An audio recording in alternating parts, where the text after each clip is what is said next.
Kwa nini mtu anaamuka amekasirika kabisa, ako na wazimu ile mbaya sana, lakini anasikia simu yake inalia, inapigiwa, wanamwambia ati pesa, tupe namba yako tukutumie pesa.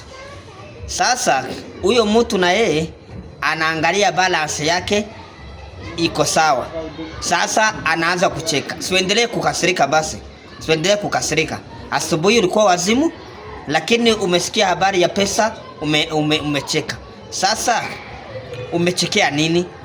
Sungeendelea kukasirika ukue wazimu. Siendelee kuwa wazimu. Unaona pesa tu ndio unafurahi.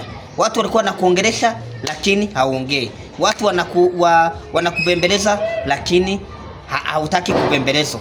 Sasa umesikia story ya pesa, umesikia story ya pesa ndio unaanza kucheka. Watu wapunguze kupenda pesa sana.